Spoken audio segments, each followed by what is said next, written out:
एक 13 साल का मासूम, लेकिन इसी 13 साल में उसने नरक देख ली। जी हाँ, ये जो घटना है ये राजस्थान के श्री गंगानगर की है, जहां एक रिक्शा चालक ने, सोचिए, एक रिक्शा चालक ने सिर्फ 13 साल की लड़की को हैवानों के हवाले कर दिया। उनके हवाले कर दिया जो जिनके पीछे, जिनके इंसानी चेहरा में भेड़िया छिपे हुए थे, उनके हवाले चंद पैसों के लिए बेच दिया। होटल मालिकों ने, होटल कारोबारियों ने 5 दिन तक उस 13 साल की मासूम के साथ जो किया, उसको सुन के, देखना तो दूर की बात है, सुन के रूह कांप जाती है। मतलब आप सोच भी नहीं सकते कि कोई इतनी घिनौनी हरकत कैसे कर सकता है, इतनी दरिंदगी। मतलब भगवान ने भी अगर सोचा होगा, भगवान ने जब एक इंसान बना रहा होगा तो वो ये सोच के बना रहा होगा कि हम कुछ नया बना रहे हैं, कुछ अच्छा बना रहे हैं। लेकिन जब उनको भेजा गया धरती पर तो उनका कैरेक्टर बदल गया, उनकी सोच बदल गई। चेहरा तो नहीं बदला, लेकिन सोच पूरी तरह से बदल गई। श्री गंगानगर की यह घटना मतलब कि इंसानियत को तारमतार करती है। आप बताइए कि एक किस पे विश्वास करेंगे आदमी? एक रिक्शा चालक, मामूली सा रिक्शा चालक, और चंद पैसों के लिए उन होटलों के हवाले कर दिया इस 30 साल की मासूम को, जो जिस्म का, देह का व्यापार करता था अपने होटलों में। मतलब राजस्थान के इस गंगानगर में जो हुआ है उसको किसी तरह से मतलब बताया जाना उचित नहीं है, क्योंकि ये इंसानियत के नाम पे मतलब कि धब्बा है, धब्बा। आप सोच सकते हैं, ये श्री गंगानगर राजस्थान के सीमावर्ती इलाके का है, और वहां जो है 13 साल की बच्ची, मात्र 13 साल की मासूम को 5 दिनों तक होटल कारोबारियों ने, जो होटल का कारोबार चला रहे हैं, उन लोगों ने 5 दिन तक उसको बंद कमरे में बंद करके रखा और अपने ग्राहकों से मतलब कि एकदम ओछी हरकत जिसको बोलते हैं वो करवाया।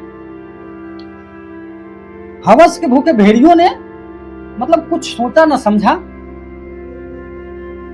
अपनी हवस मिटाई और उस बच्ची को मतलब कि आप समझिए कि नरक दिखा दिया।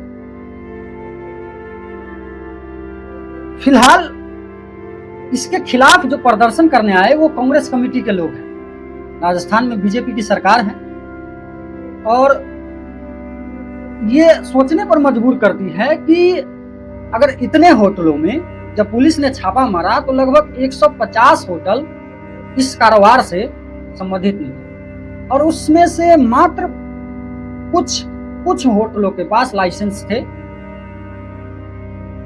बाकी 100 से ऊपर के पास लाइसेंस नहीं थे। छात्र संगठनों ने इसके खिलाफ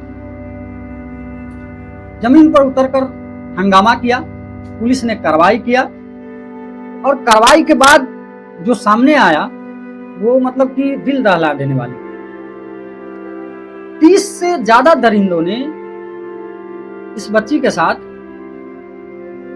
दुष्कर्म किया, और जो होटल मालिक थे, जो रिक्शा चालक ने जिस होटल मालिकों से इस लड़की को बेच दिया था चंद पैसों के लिए, वो होटल मालिक 5 दिनों तक इसको बंद कमरे में रखा। और उसके बाद वहां के जो स्थानीय नेता है, जो लीडर है, जब उनको ये बातें पता चली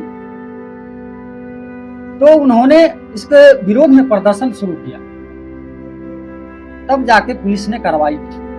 फिलहाल ये जो 150 होटल है जो इस तरह के कारोबार में संबंध रखते हैं, इस तरह का कारोबार चलाते हैं,